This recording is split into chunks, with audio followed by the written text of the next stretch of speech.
بسم اللہ الرحمن الرحیم۔ زینت پوائنٹ سبسکرائب کیجیے اور بیل آئیکن کلک کیجیے ہماری نئی اپڈیٹ سے باخبر رہنے کے لیے۔ الحمدللہ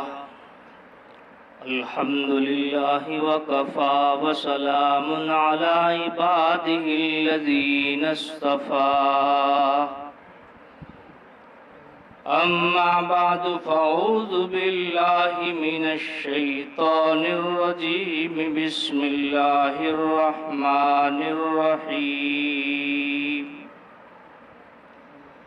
وَلَنَبْلُوَنَّكُمْ بِشَيْءٍ مِّنَ الْخَوْفِ وَالْجُوعِ وَنَقْصٍ مِّنَ الْأَمْوَالِ وَالْأَنفُسِ وَالثَّمَرَاتِ وَبَشِّرِ الصَّابِرِينَ الَّذِينَ إِذَا أَصَابَتْهُم مُّصِيبَةٌ قالوا إنا لله وإنا إليه راجعون، أولئك عليهم صلوات من ربهم ورحمة وأولئك هم المهتدون۔ صدق اللہ مولانا العظیم وصدق رسولہ النبی الکریم، ونحن على ذلك لمن الشاہدین والشاکرین والحمد للہ رب العالمین۔ بزرگوں اور دوستوں، سورہ بقرہ کی دو اور آیتیں، آیت نمبر 156 اور 157 آپ کے سامنے پڑھی گئی۔ ان دو آیتوں میں اللہ تبارک و تعالی نے انسانیت کے نام پیغام جاری فرمایا ہے، اس کو آج کی مجلس میں سمجھنا ہے۔ سمجھنے سے پہلے اس آیت شریفہ کا ترجمہ کہ اللہ تبارک و تعالی کیا فرماتے ہیں، ہم اس کو اپنی مادری زبان کے اندر سمجھنے کی کوشش کرتے ہیں۔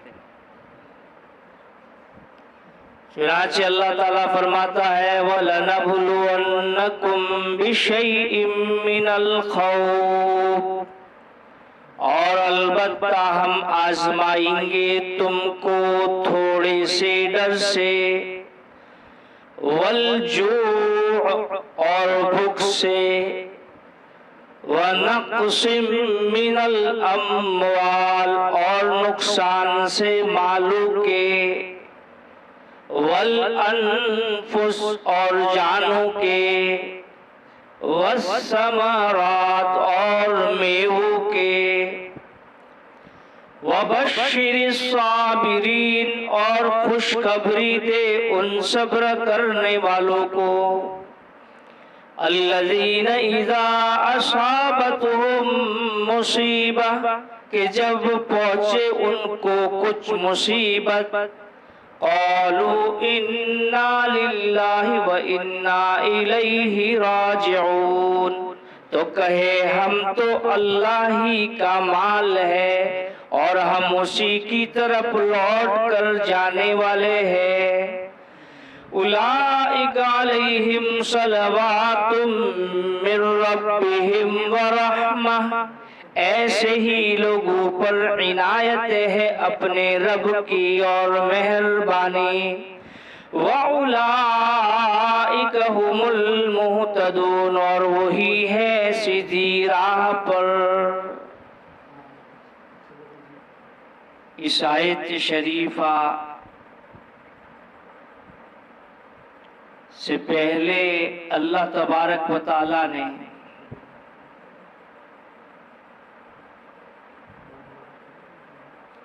ایک مضمون بیان فرمایا تھا، تحویل قبلہ۔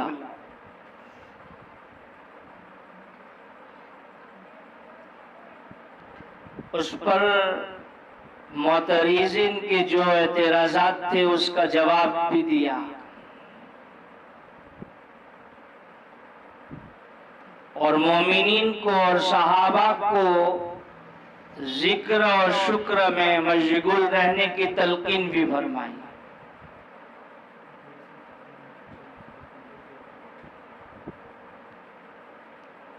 اس کے بعد تحویل قبلہ کی بحث پر معترضین کے اعتراضات سے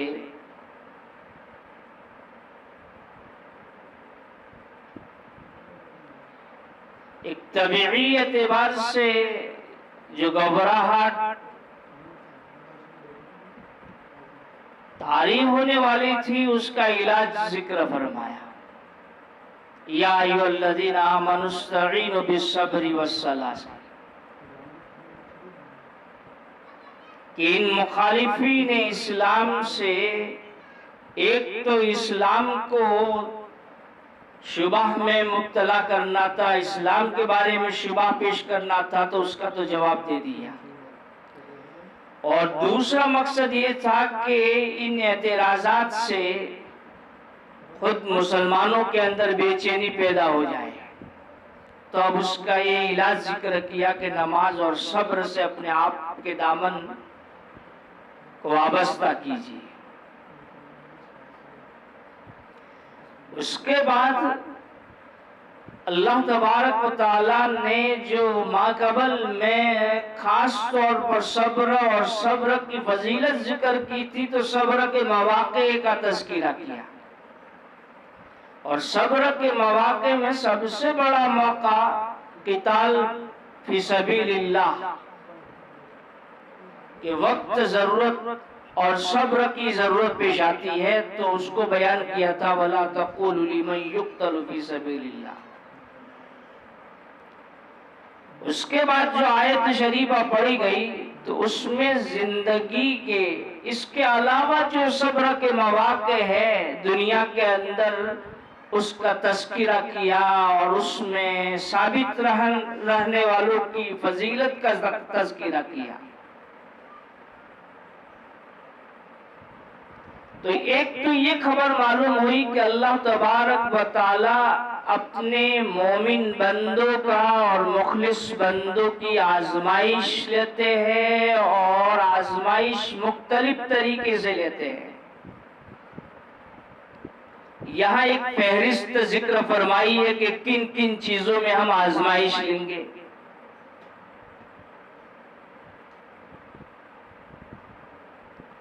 ایک بات یہ کہ خوف سے ڈر، دشمنوں کا ڈر، ہر ڈر داخل ہے، ہراس، گھبراہٹ، بے چینی، والجوع، قحط سالی، بھوک مرا، اور اسی طرح امام شافعی علیہ رحمہ نے فرمایا کہ روزے کے ذریعے سے بھی اللہ تعالیٰ ابتلا فرمائیں گے، اس لیے کہ روزے میں بھی بندے کو بھوکا رہنا پڑتا ہے۔ تیسری چیز وَنَقْصٍ مِّنَ الْأَمْوَالِ، مالوں کی کمی، کوئی آفت طاری ہو گئی، کھیتی جل گئی، اور طریقے سے کھیتی برباد ہو گئی۔ وَالْأَنفُسِ، جانوں کا ختم، وبا کے اندر لوگوں کا لاشوں کا ڈھیر ہو گیا، یا موتیں کثرت سے طاری ہونے لگی۔ والثمرات، پھلوں کے اندر، کھیتوں کے اندر، باغات کے اندر کمی لاحق ہو گئی۔ اسی طرح والثمرات کا یہ بھی تذکرہ کیا گیا کہ نومولود بچوں کا انتقال کثرت سے ہو۔ یہ تو ایک فہرست ہے۔ اللہ تبارک و تعالی بندوں کی آزمائش اور اس کا امتحان لیتے ہیں کہ کون بندہ ان تکالیف کو اور ان بلاؤں کو اور ان مصیبتوں کو من جانب اللہ سمجھ کر کے اللہ کی طرف رجوع ہوتا ہے اور اپنی زبان کے اوپر کوئی ایسا بے صبری کا جملہ نہیں لاتا ہے. تو ایسے لوگوں کے لیے بشارت ہے وَبَشِّرِ الصَّابِرِينَ. صبر کا یہ مفہوم ہے کہ تکلیف اور وبا اور مصیبت کے آنے کے بعد اپنی زبان کے اوپر کوئی بے صبری کا جملہ طاری نہ کرے، آہو آویلا نہ کرے، چلائے نہیں، بلکہ اس کو اللہ کی جانب سمجھتے ہوئے اس مصیبت کے ختم کرنے کی دعا کرے اور اللہ تعالیٰ سے معافیت طلب کرے.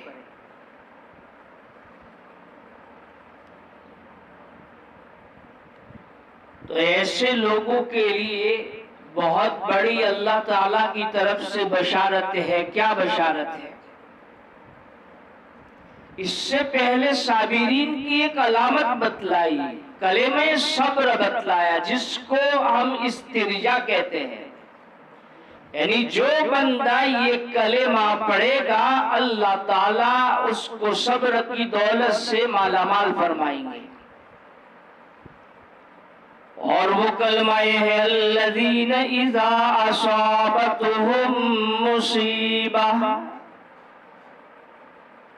مصیبت صرف موت کی مصیبت نہیں ہے بلکہ مصیبت عام ہے. ہر مکروہ، ہر ناپسندیدہ چیز کو مصیبت کہتے ہیں. ہر خلاف مزاج بات کو مصیبت کہتے ہیں. تو اللہ نے فرمایا مصیبت کے پہنچنے پر بندے انا للہ و انا الیہ راجعون جو کہتے ہیں، یہ ایک دم ہے، یہ ایک جاڑ ہے اور یہ ایک کلمہ ہے. اس کلمہ کے نتیجے میں صبر کی دولت سے مالا مال ہو جاتا ہے.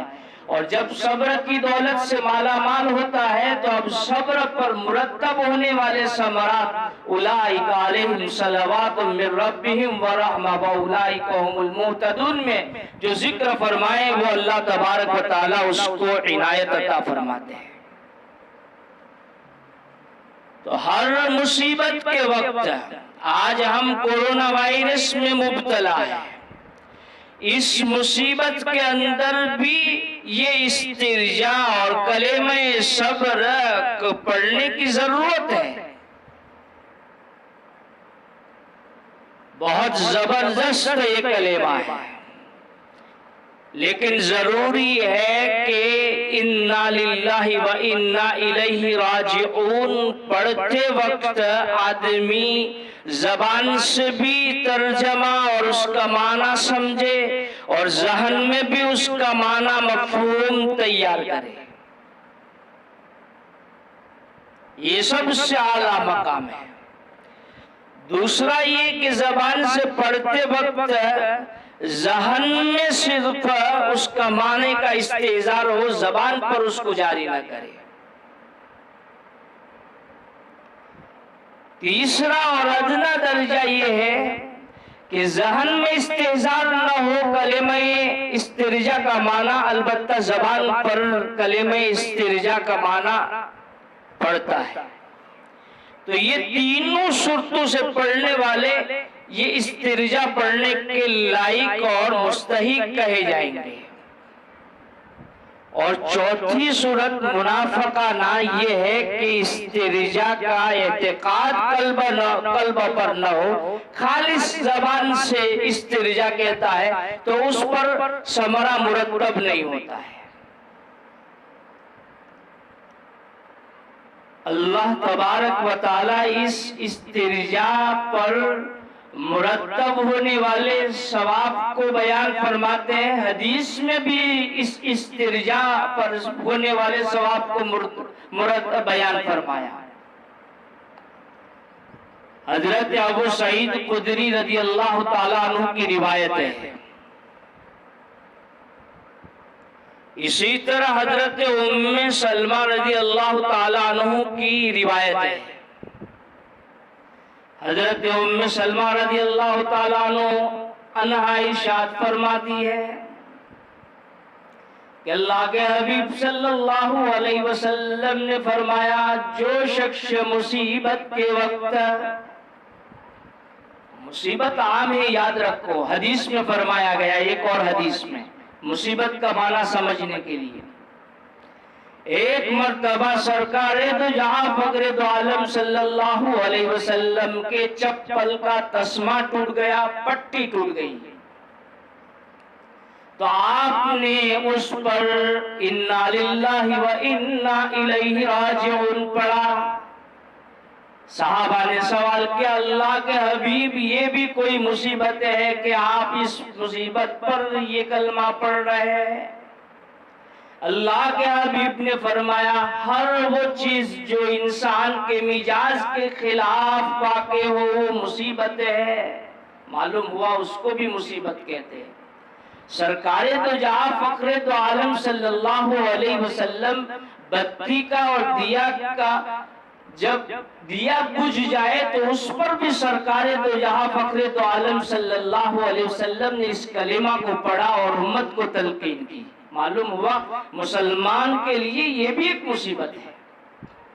خیر، میں استرجاع کا ثواب ذکر فرما رہا تھا۔ حضرت ام سلمہ رضی اللہ تعالی عنہ نے فرمایا کہ جو بھی مصیبت انسان کے اوپر طاری ہو اور اس وقت کوئی بندہ کہے انا للہ و انا الیہ راجعون، اللہم اجرنی فی مصیبتی واخلف لی خیرا منہا، یہ حدیث کا استرجاع ہے، اور قرآن کا استرجاع صرف انا للہ و انا الیہ راجعون ہے۔ یہ بھی پڑھا جا سکتا ہے، حدیث میں جو ذکر آیا اس کو بھی پڑھ سکتے ہیں۔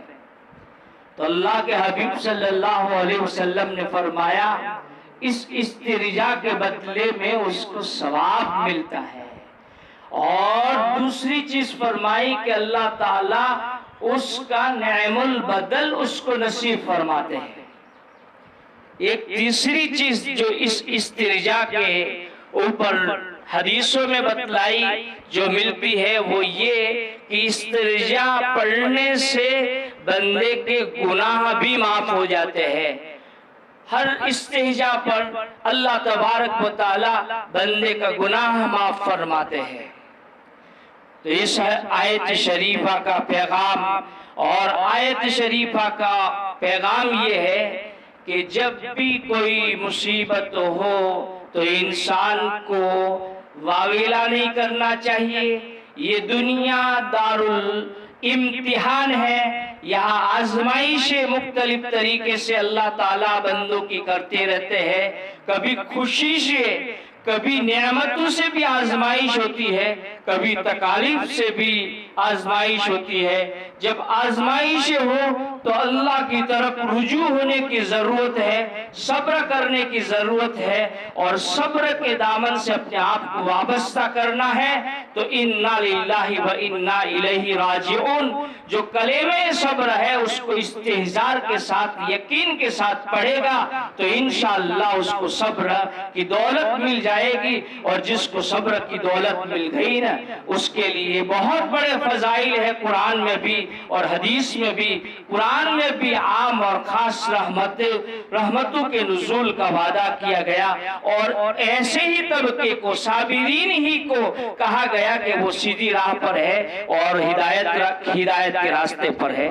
اللہ تبارک و تعالی کہی ہوئی باتوں کے اوپر عمل کرنے کی توفیق عطا فرمائے۔ وما علینا الا البلاغ۔